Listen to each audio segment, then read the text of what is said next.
Assertion reason का question है, acetic acid does not undergo haloform reaction.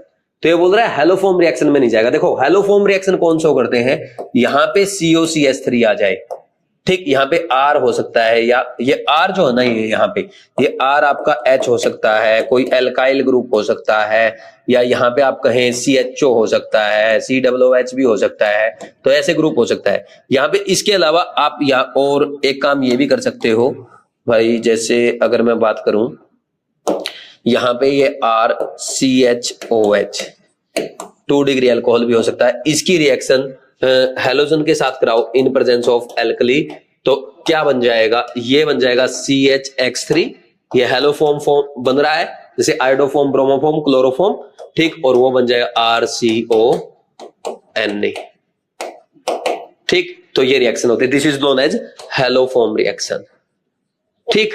अब देखो, अब वो क्या बोल रहा है कि acetic acid does not undergo haloform reaction. ये बिल्कुल सही स्टेटमेंट है।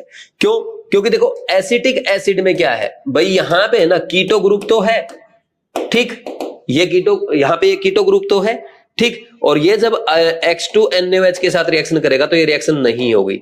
देखो क्यों नहीं होगी, क्योंकि यहां पे ना ये OH माइनस क्या करता है, इस H प्लस को निकालता है, तो यहां पे एनायन आएगा, फिर यहां पे ये रेजोनेंस स्टेबलाइजर एनायन बनता है, क्योंकि इस H प्लस को क्यों निकाल रहा है, क्योंकि ये एसिडिक H है, ठीक। फिर यहां पे जब ये एनायन बनता है तो इसका ये X2 पे अटैक करता है, फिर यहां पे एक X जुड़ेगा, फिर दूसरे स्टेप में दूसरा H प्लस निकलेगा, फिर दूसरा X जुड़ेगा, तो ऐसे स्टेप चलते रहेंगे, तो ये CHX3 बन जाएगा, ठीक। तो यहां पे अब आप बोलो सर यहां से भी तो ये H प्लस निकाल सकता है, लेकिन ये H प्लस यहां से नहीं निकालता। क्यों नहीं निकालता?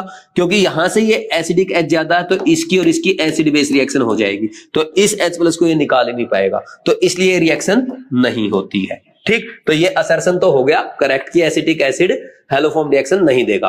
तो रीजन लिखा है acetic acid has no alpha hydrogen. Acetic acid के पास तो यार अल्फा हाइड्रोजन है ना, ये रहे ना 3 अल्फा H, लेकिन यहाँ पे अल्फा H का कोई खास रोल नहीं है, ये यहाँ पे उस एसिडिक H को निकाल नहीं पा रहा, क्योंकि ये CO जो है ना यहाँ इधर बीजी है, यहाँ पे OH के साथ रेजोनेंस में बीजी है, और इसकी एसिडिक स्ट्रेंथ ये बढ़ा नहीं पा रहा है, क्योंकि CO यहाँ पे क्या कर रहा था, यहाँ पे इसके इलेक्ट्रॉन विड्रॉ कर रहा था, तो -I से जब इलेक्ट्रॉन विड्रॉ कर रहा था, इसकी एसिडिक स्ट्रेंथ यहाँ पे एसिडिक H की अल्फा H की एसिडिक स्ट्रेंथ बढ़ रही थी, बट यहाँ पे ऐसा नहीं है, क्योंकि इसको इलेक्ट्रॉन चाहिए, इधर से क्या है OH प्लस M से अपने इलेक्ट्रॉन दे रहा है, तो ये प्लस M से जब अपने इलेक्ट्रॉन देगा तो ये -I से क्यों खींचेगा, तो इसलिए यहाँ पे ये एसिडिक इसकी H की स्ट्रेंथ नहीं बढ़ पा रही, इसलिए एसिडिक एसिड ये रिएक्शन हैलोफॉर्म रिएक्शन नहीं देगा। समझ आया?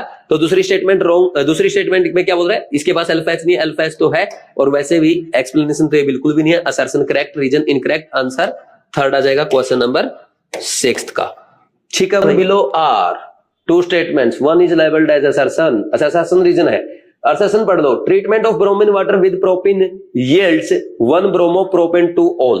देखो भाई, जब हम प्रोपिन की रिएक्शन Br2 वाटर के साथ कराएंगे, एक सेकंड, यह क्या बनेगा भाई बोलो, यहां पे आपको पता है क्या बनता है, CH3CHOH CH2Br। इसका अगर नाम लिखेंगे ये 1 2 3 1 ब्रोमो प्रोपेन टू ऑल क्यों, क्योंकि सेकंड पे OH है, ठीक। अब देखो, अब ऐसा क्यों हुआ देखते हैं। देखो CH3CH डबल बॉन्ड CH2 में पहले ये Br2 वाटर, जो Br वाटर है ना, इसका क्या करेगा, यहां पे ये ना Br प्लस बना देगा, ठीक, ये Br प्लस इलेक्ट्रोफाइल काम करेगा, या यूं बोल दो एनिलीन ये इसके ऊपर जाके अटैक करता है, Br ऐसे बोल दो कि एक्चुअल में ऐसे हो जाता है कि यहाँ पे ना इनमें ना थोड़ी पोलरिटी आ जाएगी, और एक पेन यहाँ पे इसकी तरफ अट्रैक्ट होगा, इस पे अटैक कर देगा, ये बॉन्ड ऐसे टूट जाएगा, तो ये Br माइनस निकल गया यहाँ से, तो ये CH3CH CH2Br बन गया, इसके पास लोन पेयर है, और यहाँ पॉजिटिव चार्ज। आपको पता जब भी पॉजिटिव चार्ज रहेगा उसके बगल में लोन पेयर होगा, तो वो लोन पेयर अपने इसको डोनेट कर देगा, और यहाँ बन जाएगा साइक्लोब्रोमिनियम आयन, ये आपका साइक्लोब्रोमिनियम आयन बन जाता है ऐसे, इसके ऊपर पॉजिटिव चार्ज आ गया। तो अब देखो यहाँ पे ना Br माइनस भी न्यूक्लियोफाइल काम कर सकता है और वाटर भी कर सकता है, लेकिन Br माइनस न्यूक्लियोफाइल काम नहीं करेगा। क्यों नहीं करेगा? क्योंकि यहाँ पे वाटर क्या पोलर प्रोटिक सॉल्वेंट है, जो कि क्या करता है, कैटायन को भी डिसॉल्व करता है, नाइन को भी डिसॉल्व करता है। तो इसका क्या कर देगा, हाइड्रोलिसिस कर देगा और इसका साइज बढ़ जाएगा, जिसके कारण इसकी न्यूक्लियोफिलिसिटी घट जाएगी और खुद वाटर जाकर के अटैक कर देगा। वाटर जैसे ही अटैक करेगा तो ये बॉन्ड ऐसे टूट जाएगा और ये OH यहाँ पे आ जाएगा।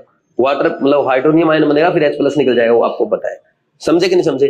तो पहली स्टेटमेंट सही है, 1 ब्रोमोप्रोपेन 2 ऑल बनता है। दूसरी स्टेटमेंट पढ़ो, attack of water on bromonium ion follows Markovnikov rule and results in 1 bromopropane 2 ol. बिल्कुल सही है भाई, इसमें मार्कोनिको रूल तो फॉलो हो ही रहा है। तो यहाँ पे साइक्लोब्रोमिनियम आयन जो बनता है, इस पे वाटर जाकर अटैक करेगा। ऐसे एक्चुअल में इसको यहाँ पे साइक्लिक लिखे तो ज्यादा बेटर है, लेकिन सीधा ऐसे भी लिख देता कोई दिक्कत नहीं है, साइक्लोब्रोमिनियम आयन लिखना चाहिए। ठीक, तो अब इसमें देखो वाटर जब अटैक कर रहा है ना, तो negative part of the reagent कहां अटैक हो रहा है, देखो ये negative part of the reagent यानी OH- is attached to that carbon which have less number of hydrogen. किसके अकॉर्डिंग? मार्कोनिको रूल के अकॉर्डिंग। बिल्कुल सही है। वाटर कहां पे अटैक कर रहा है? वो ऐसे अटैक कर रहा है कि मार्कोनिको रूल के अकॉर्डिंग आपका 1 ब्रोमोप्रोपेन 2 ऑल प्रोडक्ट बन जाए। तो ये रीजन भी सही है और ये इसको एक्सप्लेन भी कर रहा है, एक्सप्लेन करता है। और एक्सप्लेन करता है तो क्या आंसर आ जाएगा? Both assertion and reason are correct and reason is correct explanation of assertion, answer is 2। ये अच्छा क्वेश्चन था, कुछ नोट करना तो कर सकते। असर्शन रीजन का क्वेश्चन है, glucose does not give 2,4 DNP test. देखो भाई ये स्टेटमेंट सही है। ग्लूकोज है ना, देखो ओपन चेन स्ट्रक्चर के साथ साथ वो साइक्लिक स्ट्रक्चर में भी एग्जिस्ट करता है, इसलिए वो जो आपके कार्बोनिल सब्सटेंस के टेस्ट होते हैं मोस्टली टेस्ट देता है, लेकिन 2 टेस्ट नहीं देता। कौन सा? एक तो 2,4 DNP और एक ये NaHSO3 का test, NaHSO3 test, NaHSO3 test बोल दो या रिएक्शन बोल दो, बिकॉज इसके साथ अगर टेस्ट करवाओगे ना व्हाइट PPT बनता है। Because glucose exist in cyclic structure, इसका रीजन भी मैंने साथ में लिख दिया, तो ये स्टेटमेंट सही है। दूसरा क्या लिख रहा है? Glucose exist in cyclic hemi acetal form. बिल्कुल सही है, वो जो उसके साइक्लिक स्ट्रक्चर होता है वो साइक्लिक हेमी एसिटल फॉर्म होती है। तो ये इसका रीजन सही भी है और असर्शन को एक्सप्लेन भी कर रहा है, क्योंकि यही तो मैंने बिकॉज लगा के आगे यही तो रीजन लिखा है कि वो साइक्लिक स्ट्रक्चर में एग्जिस्ट करता है। बिल्कुल सही स्टेटमेंट है, असर्शन रीजन दोनों ट्रू है और रीजन आपका करेक्ट एक्सप्लेनेशन भी है। आंसर इसका 1 आ जाएगा। बोलो कोई डाउट नहीं होना चाहिए। रीजन का क्वेश्चन है, sucrose is disaccharide and a non reducing sugar. बिल्कुल सही स्टेटमेंट है। सुक्रोज क्या है? डाइसैकेराइड होता है किसका? ग्लूकोज का और फ्रक्टोज का। ठीक, और ये नॉन रिड्यूसिंग शुगर है बिकॉज इसका जो कार्बोनिल ग्रुप का कार्बन होता है, ग्लूकोज यूनिट का भी और फ्रक्टोज यूनिट का भी, दोनों का कार्बन ग्लाइकोसिडिक लिंकेज में इन्वॉल्व होता है, इसलिए ये आपका फेलिंग सॉल्यूशन टॉलरेंस रिजेंट को रिड्यूस नहीं कर पाएगा और नॉन रिड्यूसिंग शुगर कहलाएगा। Next, sucrose involves glycosidic linkage between C1 of beta glucose and C2 of alpha fructose. Wrong statement है यहां पे, है ना, ये आपका अल्फा फ्रक्टोज नहीं आता, बीटा फ्रक्टोज आएगा। ये ध्यान देने वाली बात है, तो इसने ये रॉन्ग स्टेटमेंट कर दी। तो असर्शन सही है, reason incorrect. Assertion true and reason false. Answer क्या आ जाएगा इसका? 1 आ जाएगा।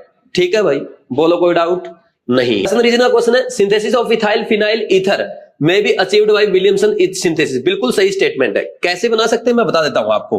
देखो, अगर आपको ये दे दिया जाए सोडियम फिनोक्साइड और इसकी रिएक्शन आप कराएं इथाइल ब्रोमाइड के साथ या इथाइल आयोडाइड के साथ या इथाइल क्लोराइड के साथ, तो ये क्या करेगा? इजीली यहां जाके अटैक कर देगा, SN2 रिएक्शन हो जाएगी और ये बन जाएगा इथाइल फिनाइल ईथर बन जाएगा। बन गया इथाइल फिनाइल ईथर। ये विलियमसन ईथर सिंथेसिस है। लेकिन एक बात का ध्यान रखना,